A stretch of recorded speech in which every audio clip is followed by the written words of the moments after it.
After arresting Goku in that unknown world, the enemy arrived on Earth, and nervous, Vegeta had a bad feeling something would be wrong. A while ago he could feel Goku's ki that was in a training air, but now the ki simply would have disappeared. It seems that the miserable Kakarot got tired, a little weird for him. For sure that crazy guy must have entered the temple room.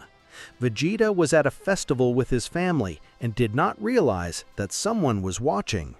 With laughter, Fu looks at the Prince of the Saiyans and says, "There's that miserable.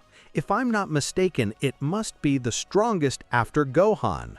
I will enslave them both with my magic." Fu set up a plan to get Vegeta to be alone. Fu was a very old being. For a long time he thought how he could become the strongest of the universe. For many and many years he used several ways to get stronger until he managed to get quite powerful and developed some techniques. Still, never got it. As much as he tried, he would never be able to match the levels of the Saiyans and his enemies. Being so, he became envious of them and appealed to the side of magic. When he was burning in fury in his room, he learned of an old legend that the ancients told. For a long time, the universe was a complete and absolute nothing. There was no life, nor at least habitable planets. Everything that existed were beings of good and of evil, extremely incredible beings with unthinkable powers. So after millions of years ago, the first civilizations of the universe emerged. All races on their respective planets, however, there was a war going on below and above the universe. Kurogane was a being from the lowest underworld. Long ago, he would have interfered in the natural order of things. With his immensity, he destroyed a good part of the underworld and divided it into 5. In each one, there was a subordinate of his for each division. As everything was shaken, a portal opened in the universe which released several threats to humans, such as monsters, fire-spitting dragons, and all kinds of mess. Kurogane needed to be stopped, but no one was able to fight him. When it was all over, suddenly an amazing thunder clashed the sky, and a light shone, and a person emerged, destroying the threats that the villain would have released. With human similarities, he presented himself to the enemy. "Greetings, my name is Ayame. I am the protector of life. I saw that you messed up the natural orders of things, and I came for an end to that." Kurogane got scared. He would never have seen someone who looked like a human with a power as great as it showed.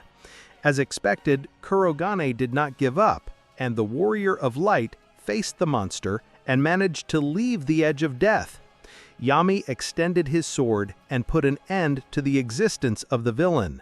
But when he did that, a great earthquake happened, and before he died, the Patif said, "My son will avenge my death." Saying that, the villain died and turned dust, and the warrior destroyed all the monsters, and with fear of Kurogane's words, he went to the underworld and sealed the 5 divisions with practically unbreakable seals, and Yami returned to where he came from, and no one saw him anymore. Thu was a terribly bad guy, and as he could not become the strongest in the universe, he would take control of Vegeta's mind and use the Prince of the Saiyans to break the locks of the underworld and free Kurogane's son. The plan was simple. Fu would use his magical powers to control the being, and with him by his side, Fu would be the new emperor, 1,000 times greater than Frieza. Meanwhile, Goku tried in some way to get out of that planet.